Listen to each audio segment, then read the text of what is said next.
बलवद अनिष्ट अननुबंधितवस्य विधि अंशस्य अक्षते है। तो जो बलवद अनिष्ट है, बलवद अनिष्ट माने जिसको हटाया नहीं जा सकता है, जो अनिवार्य अनिष्ट है, उसके अननुबंधित्वस्य, और वो बांधने वाला नहीं है, मतलब वो इस आत्मा को बंधन युक्त करने वाला नहीं है, इसलिए विधि अंशस्य अक्षते है। विधि वाला जो अंश है वो तो अक्षय ही रहेगा, उसका नाश नहीं होगा। इन्होंने आपत्ति क्या जताई थी, भाई अगर आप उसको भी हिंसा कहेंगे तो याग आदि कर्म तो होने ही बंद हो जाएंगे, फिर तो उनका क्या बनेगा, फिर विध्यर्थ जो हैं वाक्य, तो उनकी तो अनुपपत्ति हो जाएगी। कह रहे नहीं, अनुपपत्ति तो नहीं होगी, लोग करते रहेंगे।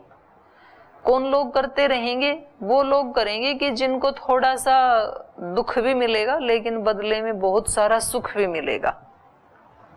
तो थोड़े से दुख को स्वीकार करके वो बड़े वाले सुख को चाहने के लिए वो यज्ञ याग आदि करते रहेंगे, तो उसकी अनुपपत्ति तो नहीं होगी, उसका क्षय तो नहीं होगा, उस विधि वाक्यों का अक्षय ही रहेगा। अब जैसे कोई किसी किसान को बोले कि जी आप ये खेती करते हो, इसमें तो बड़ी हिंसा होती है, आप कीड़े आदि मारते हो तो हिंसा होती, और हम ये जो सामान्य यज्ञ करते हैं इसमें भी हिंसा होती ही है, कभी तो वो चींटी आदि रहती हैं उधर, उसकी वैसे हिंसा हो जाती है अनजाने में। और वैसे भी जो आप सामग्री डाल रहे हैं और जो घी आदि डाल रहे हैं तो उसकी हिंसा, या आप देखेंगे ना, यदि जो आप दूध निकाल के ला रहे हैं घी बनाने के लिए, तो वो बछड़े के हिस्से का दूध था, वो आपने चुरा लिया वहां से, तो बछड़े की हिंसा कर दी आपने। फिर जो गाय को खिलाया तो वो अन्न उगाया किसान ने, तो उगाते समय कितने कीट पतंग मर गए, तो उसकी हिंसा कर दी। फिर जो हरा चारा खिलाया उसमें भी जीव है, तो उस जीव की हिंसा कर दी। और फिर जो लकड़ियां लाए तो कभी कभी उस लकड़ी में भी जीव होता है, कभी तो गीली काट के उसको सुखाते हैं ना, उसकी भी हिंसा कर दी। या बिल्कुल सूखी लाए तो उसमें भी कभी अंदर कोई घुसे रहते हैं छोटे कीड़े, उसकी भी हिंसा कर दी। तो हिंसा है ही ना, तो कल से हवन करना बंद, इतनी हिंसा करते हैं आप। वैद्य नहीं आप, वो वैद्य तो नहीं है, फल तो मिलेगा उसका, लेकिन थोड़ा अनिष्ट फल मिल करके इष्ट फल ज्यादा है ना, उसके लाभ भी तो हैं। इतने लोगों को आप शुद्धिकरण कर रहे हैं, शुद्ध ऑक्सीजन दे रहे हैं, कुछ कीटनाशक पदार्थ डाल करके जो मनुष्यों को हानि करने वाले कीट थे उनका नाश कर रहे हैं, तो अनिष्ट थोड़ा हो रहा है, इष्ट ज्यादा हो रहा है। इसलिए यज्ञ याग करने वाले कभी याग को रोकते नहीं है, वो बोलते हैं कि ठीक है थोड़ा सा इसका बुरा फल मिलेगा तो ले लेंगे, कोई बात नहीं, लेकिन हमें ज्यादा तो भलाई करने वाला काम करना ही है। कोई किसान को बोले जी आप ये खेती करते हो तो ये तो इसमें तो हिंसा होती है, तो कहेगा कि ठीक है इसमें हिंसा, जितने कीट पतंगों की हिंसा हुई तो उतने ज्यादा प्राणियों के पेट का पालन भी तो हो रहा है। जब हम खेती करते हैं तो गाय खाने के लिए आती है, चूहा खाने के लिए आता है, नील गाय खाने के लिए आती है, और वो भुट्टा आदि लगता है तो बंदर खाने के लिए आता है, फिर चिड़िया खाने के लिए आती है, फिर उन सब से जो बच गया उसको हम घर लाते हैं, फिर वो मनुष्य के खाने के काम आता है। और फिर घर में जो भिक्षा लेने के लिए आते हैं भिक्षुक, उनको भी अन्न दान दिया जाता है, तो कितने लोगों का पोषण हो रहा है। और फिर वो उस सब को खा करके भगवान का भजन करते हैं, ऐसे साधु सन्यासियों को हम भिक्षा देते हैं, तो उससे कितना लोकोपकार हो रहा है। अगर हम अन्न नहीं उगाएंगे तो वो सब भूखे मर जाएंगे, तो कितने सारे काम जो शुभ कर्म हो रहे हैं सृष्टि में वो सब रुक जाएंगे। तो इसलिए हम थोड़ा अनिष्ट करके भी खेती तो करेंगे। तो वहां पर अनिष्ट की उत्पत्ति होने से भी ये जो विधि अंश हैं इनमें कोई रुकावट नहीं आएगी। बोलो।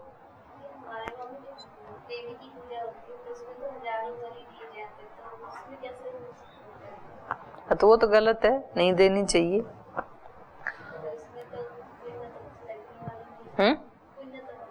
नहीं, पुण्य नहीं होने वाला उसमें, वो तो अज्ञानता के वश कर रहे हैं। देवी तो खुश होगी अपने अंदर वाले पशु की बलि चढ़ाने से, देवी तो हमारे अंदर ही है, हम सभी देवी हैं, हम सब की जो आत्मा है वो ही देवी है। और वो खुश तब होती है जब हम अपने अंदर के जो दोष हैं, काम क्रोध लोभ अहंकार आदि, इन पशुओं की जब बलि देते हैं तब देवी खुश होती है।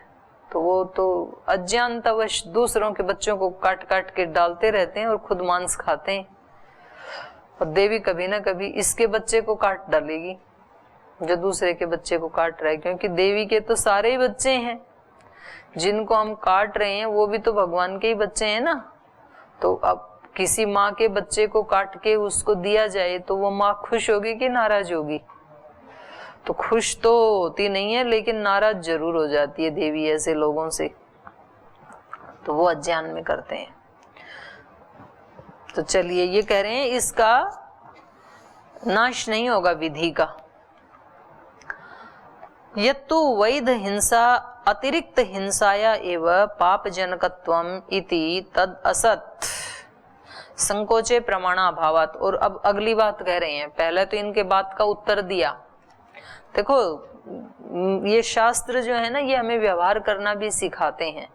पहले उस व्यक्ति ने जो आरोप लगाया कि भाई आप ऐसे कहेंगे, हिंसा हो रही है और उससे जो कर्म कांड आदि हैं उनकी अनुपपत्ति हो जाएगी ऐसे, तो पहले तो उसका उत्तर देते हैं कि नहीं, उसकी अनुपपत्ति नहीं होगी, और फिर अपनी बात कहते हैं आराम से। तो उनकी बात को कैसे काट रहे हैं? कहा कि जो आप वैध हिंसा की बात कर रहे थे ना, आप कह रहे थे कि वैध हिंसा का तो पाप नहीं लगेगा, और जो अवैध हिंसा है उससे अतिरिक्त वो ही पाप की जननी है, ऐसा जो आपने कहा था, तद असत, वो आपकी बात ठीक नहीं है। यत्तु वैध हिंसा अतिरिक्त हिंसाया एव, वैध हिंसा से अतिरिक्त हिंसा का ही पाप जनकत्वम, पाप जनकता है, माने वैध हिंसा से अतिरिक्त अवैध हिंसा है, वो ही पाप की जननी है, ऐसा जो आपने कहा था, तद असत, वो ठीक नहीं है, वो गलत है। संकोचे प्रमाणा अभावात, क्योंकि ये जो आपने हिंसा में संकोच कर दिया ना, माने संकुचितता ला दी ना, वहां तो शास्त्र में तो कहा है कि अहिंसा कैसी होनी चाहिए, सार्वभौमा महाव्रतम, विस्तार किया उन्होंने तो अहिंसा का, और आपने अहिंसा का क्या कर दिया, संकोच कर दिया कि यज्ञ याग आदि की अहिंसा है वो तो वैध हिंसा, और उसके अतिरिक्त जो हिंसा करेंगे वो पाप करने वाली। तो बोले इस संकोच का कहीं प्रमाण तो मिलता नहीं है कि भाई ये हिंसा तुम करो, इसकी तुम्हें छुट्टी है, कोई पाप नहीं लगेगा, ऐसा कहीं कोई प्रमाण नहीं मिलता है। बल्कि उससे उल्टे प्रमाण तो मिलते हैं, जैसे युधिष्ठिर आदि नाम स्वधर्मे अपि युद्धादौ ज्ञाति वध आदि प्रत्यवाय परिहाराय प्रायश्चित्त श्रवणाच। इससे उल्टा प्रमाण तो मिलता है कि जिसको आप वैध हिंसा कह रहे हैं उसका भी फल मिलता ही है, गलत का गलत मिलेगा और पुण्य वाले का पुण्य मिलेगा। जैसे कि युधिष्ठिर ने स्वधर्मे अपि युद्धादौ, युद्ध करना तो उनका स्वधर्म था, क्षत्रिय का तो स्वधर्म है युद्ध करना, तो उन्होंने तो युद्ध किया, तो अपने धर्म का ही पालन कर रहे थे। और युद्ध करते समय युद्ध की नीति क्या होती है, विजय को प्राप्त करना। अगर कोई यूं कहे कि जी हम तो लड़ लेते हैं, जीते या हारे, तो फिर वो युद्ध नहीं होगा, फिर तो वो एक कर्म हो जाएगा। युद्ध का तो मतलब ही ये होता है कि किसी भी तरह से मुझे विजय को प्राप्त करना है, वो युद्ध होता है। तो ये तो क्या थे, क्षत्रिय थे, तो इनका तो स्वधर्म था। तो ये जो युधिष्ठिर आदि थे, स्वधर्मे अपि युद्धादौ, युद्ध आदि में जो कि इनका स्वधर्म था, उसमें भी जाति वध आदि, जो उन्होंने अपनी जाति वाले लोगों का जो वध किया, तो एक बार तो असत्य बोला ना इन्होंने भी,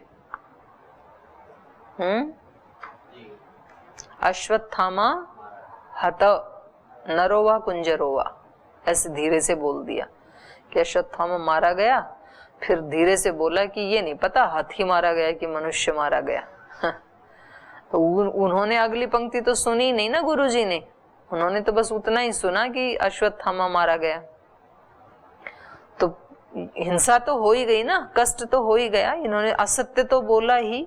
तो युद्ध आदि में जहां जहां भी इन्होंने छल से या बिना छल से भी अपनी जाति वाले लोगों को मारा, इनका तो स्वधर्म ही था युद्ध करना, पर युद्ध में जो अपनी जाति के लोगों का वध किया उसके लिए प्रत्यवाय परिहाराय, प्रत्यवाय माने पाप, उस पाप के परिहार के लिए प्रायश्चित्त श्रवणाच, उसके प्रायश्चित्त का श्रवण होता है। माने ऐसे प्रमाण तो मिलते हैं कि उन्होंने फिर प्रायश्चित्त किया कि हमारे से जो जो भी हिंसाएं हुई, जो भी भूलें हुई, उसका हम प्रायश्चित्त करते हैं। तो उल्टा तो देखा जाता है, ये कहीं भी नहीं देखा जाता कि ये भैया हिंसा तो वैध है, ये तो करनी पड़ेगी, ये तो करो, ऐसा नहीं देखा जाता। दोनों का अलग अलग फल मिलेगा।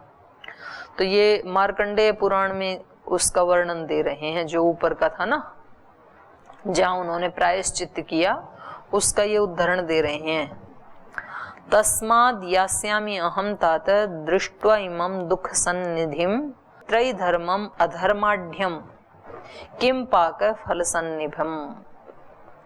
तो ऊपर वाली पंक्ति है वो ही हमारी तो पुष्टि के लिए पर्याप्त है। वहां पर वो कह रहे हैं तस्मात् यास्यामि अहं तात, इसलिए हे तात अब मैं यहाँ से जाता हूँ। कहीं प्रायश्चित्त आदि करने के लिए गए होंगे युधिष्ठिर, तो ऊपर का जो प्रसंग है उससे जुड़ा हुआ है ये, इससे ऊपर के जो श्लोक होंगे।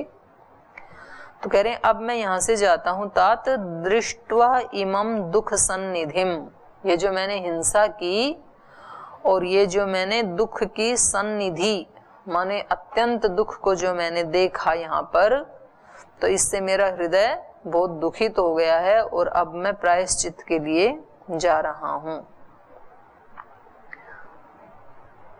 तो पता नहीं इसका ठीक ठीक अर्थ तो फिर वहां के प्रसंग को देख के ही पता लगेगा।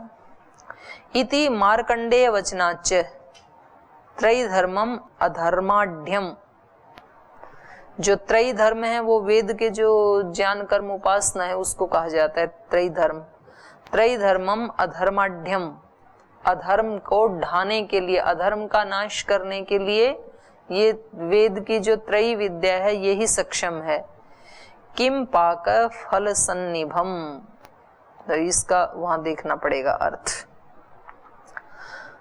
तो इति मार्कंडेय वचनाच, ये मार्कंडेय का वचन है। तो वहां पर क्या बताया गया है कि पाप का तो प्रायश्चित्त किया जाता है, तो उसको वैध हिंसा नहीं कह सकते कि जी हम तो क्षत्रिय थे, हमारा तो धर्म बनता है मारकाट करना, उसकी अनुमति तो शास्त्र नहीं दे रहा है। अहिंसन सर्वभूतान अन्यत्र तीर्थेभ्यः, तो ये उसका जो पूर्व पक्षी है ना वो कह रहा है कि नहीं देखा जाता है ना।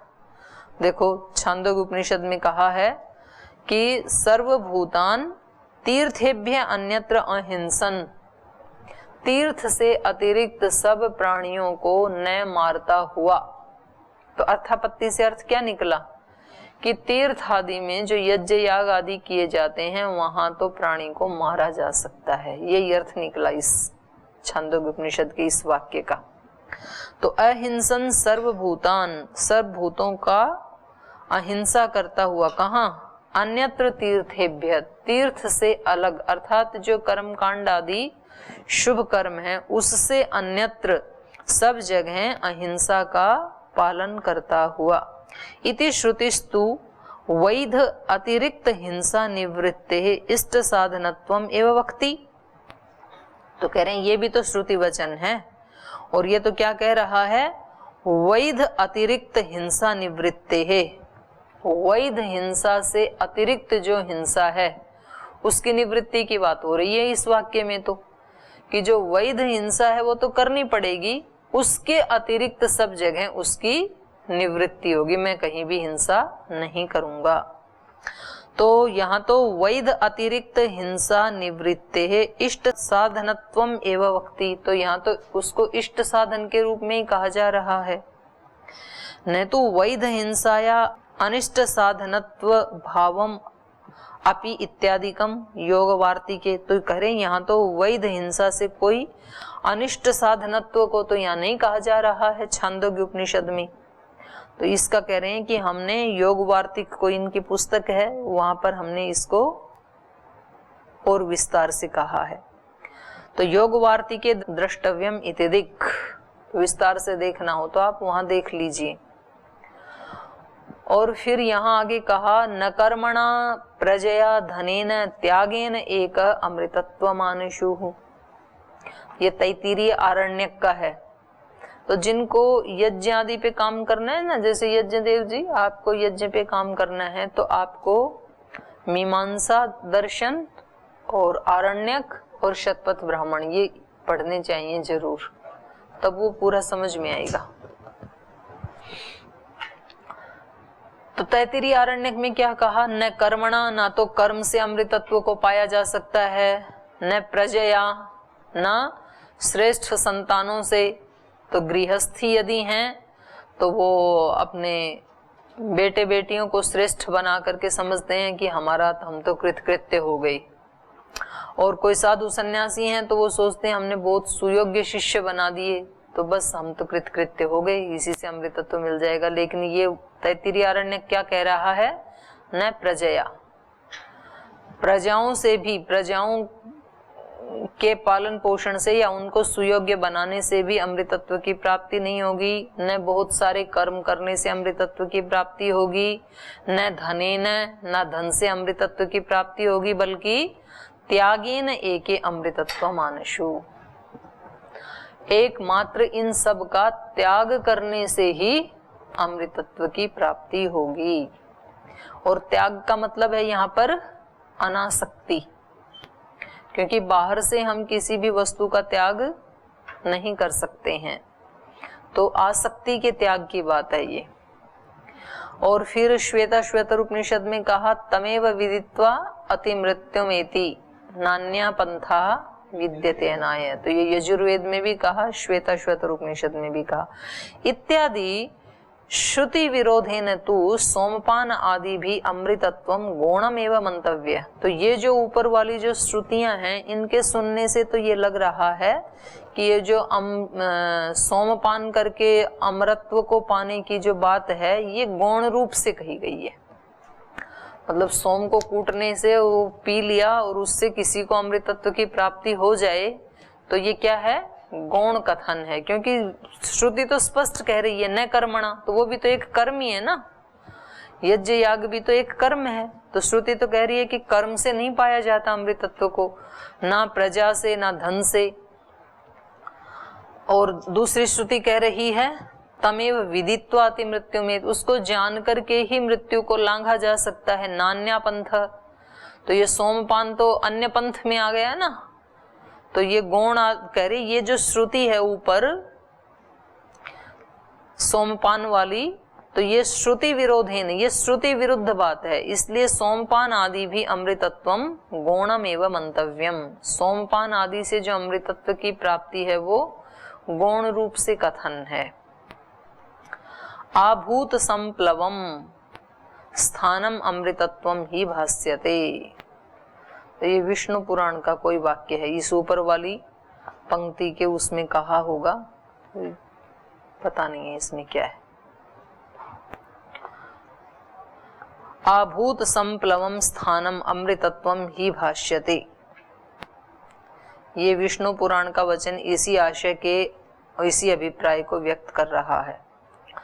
तदेवं दृष्ट उपाययोः साक्षात् परमार्थता असाधनत्वे साधिते तद उपाय आकांक्षायां विवेक ज्ञानम उपायो वक्तव्य। इसलिए तद एवं, तो इस प्रकार से दृष्ट उपाययोः, दृष्ट उपाय कौन से हैं, धनादि का अर्जन करना, और अदृष्ट उपाय कौन से हैं, यज्ञ याग आदि कर्म कांड करना। तो दृष्ट उपाययोः, दृष्ट और अदृष्ट उपायों में से साक्षात परम पुरुषार्थ असाधनत्वे, साक्षात रूप से परम पुरुषार्थ असाधनत्वे, ये परम पुरुषार्थ के तो असाधन है। परम पुरुषार्थ कहा ना यहाँ पर, त्रिविध दुख अत्यंत निवृत्ति अत्यंत पुरुषार्थ है, तो ये अत्यंत पुरुषार्थ तो नहीं है, निश्चित रूप से साक्षात रूप से ये पुरुषार्थ तो हैं, दृष्ट अदृष्ट उपाय, लेकिन ये परम पुरुषार्थ नहीं बन सकते। साक्षात परम पुरुषार्थता असाधनत्वे, परम पुरुषार्थ के असाधन होने से, त्रिविध दुख की निवृत्ति में असाधन होने से, असाधनत्वे साधिते, इनका असाधनत्व सिद्ध होने पर, माने ये साधन नहीं है, ये सिद्ध हो गया है ऊपर के इन कथनों से, तो तद उपाय आकांक्षायाम, इसलिए 3 प्रकार के दुखों को निवृत्त करने का फिर उपाय क्या है, इसकी आकांक्षा करते हुए, तद उपाय आकांक्षायाम, उसके उपाय की आकांक्षा में, विवेक ज्ञानम उपायो वक्तव्य, तो फिर उसका उपाय क्या है, विवेक ज्ञान ही उसका उपाय है, ये कहना चाहिए। 3 प्रकार के दुखों को हटाना है तो साधन क्या बनेगा उसका, विवेक ज्ञान बनेगा। क्योंकि दुख किसके कारण है, अज्ञान के कारण है, अविवेक के कारण है। तो वो हेतु क्या है, हे तो दुख हो गए, त्रिविध दुख हे हो गए, हे का हेतु क्या है, अज्ञान। तो अज्ञान की निवृत्ति किससे होगी, ज्ञान से। तो इसलिए ये विवेक ही, विवेक मतलब ज्ञान, विवेक ज्ञानम उपायो वक्तव्य, विवेक अर्थात ज्ञान ही उसका उपाय है, ऐसा कहना चाहिए। तत्र विवेक ज्ञानम अविवेकाख्य दुख हेतु उच्छेद द्वारा एव हानोपाय इति आशयेन आदौ अपि विवेकम एव इतरेतर प्रतिषेधेन हेय हेतुतया परिशेषयति प्रघट्टकेन। तो कह रहे हैं तत्र विवेक ज्ञानम, विवेक ज्ञान जो है वो अविवेक आख्य दुख हेतु छेद द्वारा एव, ये विवेक कैसे प्राप्त होगा, विवेक ज्ञानम अविवेक आख्य, अविवेक संज्ञा वाला अर्थात अज्ञान, अविवेक संज्ञा किसकी है, अज्ञान की। अविवेक आख्य दुख हेतु, एक तो होता है दुख और एक हो गया दुख का हेतु। तो दुख क्या है, हेय, और उस हेय का हेतु क्या है, अज्ञान। तो उसी को ही कहा यहाँ पर अविवेक आख्य दुख हेतु, जो दुख का हेतु है, जो हेय का हेतु है, अर्थात अज्ञान, जिसको अविवेक भी कहते हैं, अविवेक आख्य, अविवेक संज्ञा वाला। तो अविद्या नाम वाला, अविवेक नाम वाला जो हेय का हेतु है, उसके द्वारा ही, तद उच्छेद द्वारा एवं, उसके उच्छेदन से, उसका नाश करने से, अज्ञान का नाश करने से ही क्या होगा, ज्ञान होगा। अज्ञान का नाश करने से, अविवेक का नाश करने से विवेक की उत्पत्ति होगी, और वो ही क्या है, हानोपाय, वो ही हान का उपाय है। हान क्या है, त्रिविध दुख की अत्यंत निवृत्ति। तो इस प्रकार से त्रिविध दुख की अत्यंत निवृत्ति का उपाय क्या हो गया, विवेक। वो परंपरा से बनेगा, विवेक से या ज्ञान से अज्ञान का नाश होगा, और अज्ञान से फिर जो दुख थे उनका नाश होगा, ज्ञान से, ज्ञान से फिर 3 प्रकार के दुखों का नाश होगा। तो उपाय क्या हो गया यहाँ पर, विवेक ज्ञान। इति आशयेन आदौ अपि विवेकम एव, तो इसलिए शुरू में भी विवेक से ही, इतरेतर प्रतिषेधेन, इतरेतर प्रतिषेध के द्वारा, इतरेतर प्रतिषेध मतलब विवेक से अविवेक का नाश होगा, और अविवेक का नाश होने से दुखों का नाश होगा। तो इतरेतर प्रतिषेध है ये, एक दूसरे का प्रतिषेध करेंगे। ज्ञान किसका नाश करेगा, अज्ञान का, और फिर अज्ञान का नाश होने से दुख का नाश होगा। तो वो जो ज्ञान है वो इस तरह से एक परंपरा से दुख का नाश करता है, सीधा सीधा नहीं करता है। हाँ, न्याय के दूसरे सूत्र में तो वो दोषों से शुरू किया है, पर यहाँ भी पहले सूत्र में इन्होंने बताया था ना कि ज्ञान जो है वो सीधा सीधा दुख का नाश नहीं करता है।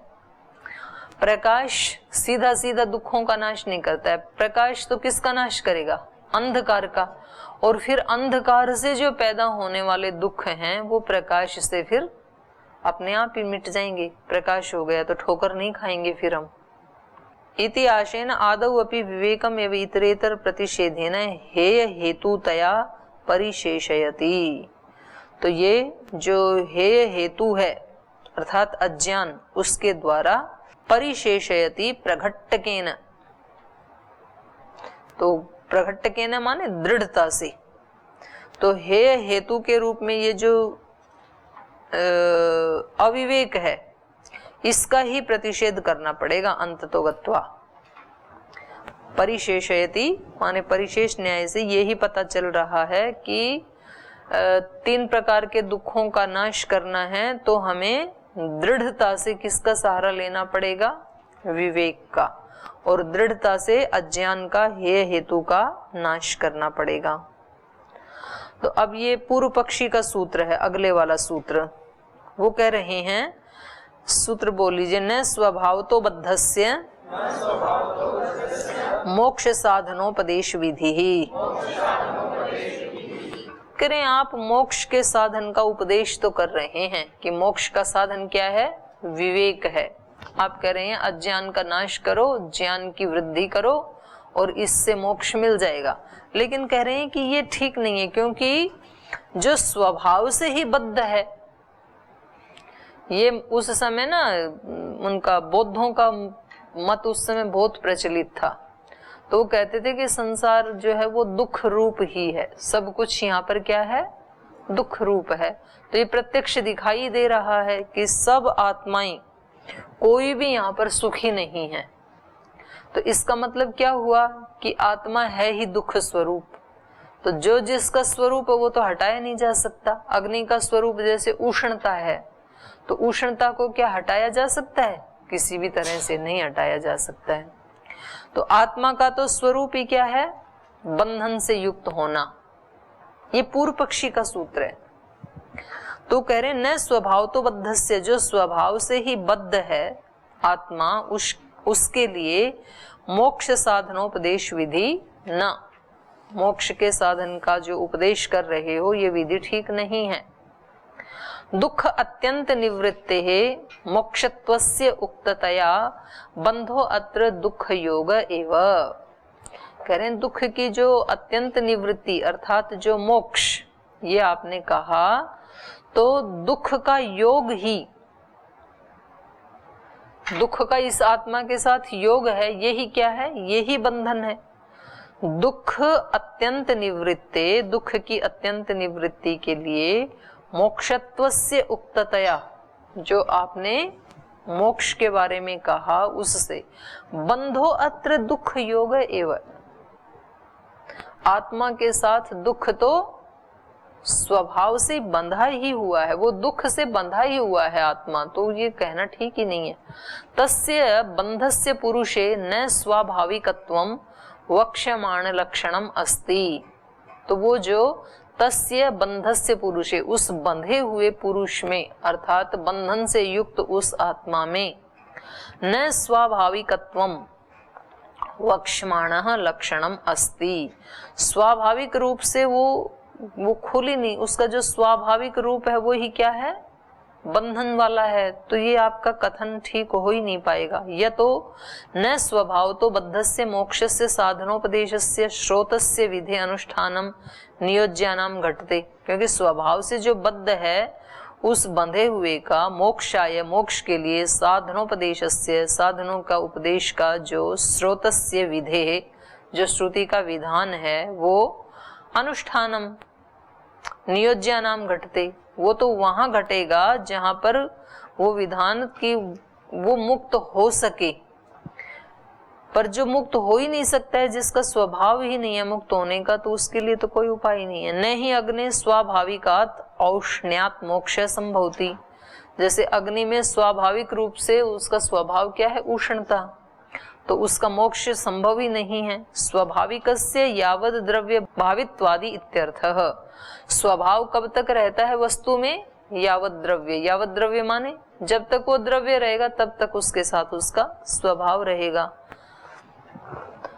और वो ही भगवान ने गीता में कहा है। तो इसको कल एक बार फिर से पढ़ेंगे, आज समय हो गया, अभी यहीं विराम देते हैं। ओ